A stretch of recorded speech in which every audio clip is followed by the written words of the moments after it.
तो हमारे आचार्य भगवान आज हमारे बीच में नहीं है। जिस दिन हम लोगों को जानकारी हुई, ये तो पहले से हमें जानकारी हो गई थी कि उपवास चल रहे हैं उनके और स्थिति ठीक नहीं है, लेकिन ऐसा हर बार होता था। हम इस बार भी यही सोच रहे थे कि आचार्य जी फिर से ठीक हो जाएंगे। प्रतिदिन उनका स्वास्थ्य कभी अच्छा हो जाता था, फिर बिगड़ जाता था। क्योंकि लोगों के लिए तो आप जानते ही हैं कि उनके लिए सब कुछ बताया नहीं जाता, लेकिन हम लोगों के पास पूरी खबर आ रही थी। लेकिन उस दिन जब आचार्य भगवान की खबर आई तो हमारे पैरों तले जमी खिसक गई कि हमारे बीच से हमारे जैसे पिता हैं और हमारे भगवान हैं वो। और इस काल में चाहे जैन हो चाहे जैनेतर हो, सबके लिए वह मार्गदर्शन प्रेरणा देते रहते थे। और उनके बारे में जब भी बोलते हैं तो शब्द बौने पड़ जाते हैं, कम पड़ जाते हैं। तो आचार्य भगवान के चरणों में हम विनयांजलि भावांजलि अर्पित करते हैं कि वह आज हमारे बीच में नहीं है। उनकी कमी तो पूरी नहीं हो सकती, लेकिन उनने जो भी हमें उपदेश दिए हैं और संकेत दिए हैं, प्रेरणा मार्गदर्शन दिया है, वह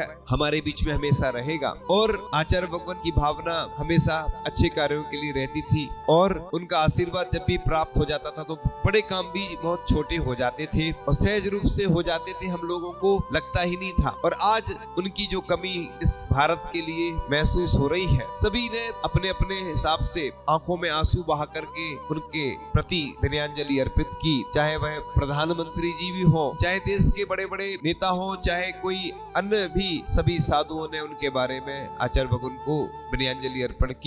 तो इस प्रकार से आचार्य भगवान की कृपा सबके ऊपर बरसती रहती है थी और आज वह हमारे बीच में नहीं है। तो बस उनकी प्रेरणा मार्गदर्शन हमें हमेशा मिलता रहेगा। हम तो यही कहते हैं, हमारे हृदय में आज भी वह विराजमान है। भले ही वह यहाँ से चले गए हों, वो जहाँ भी गए हैं बहुत ऊंचाइयों पर गए हैं।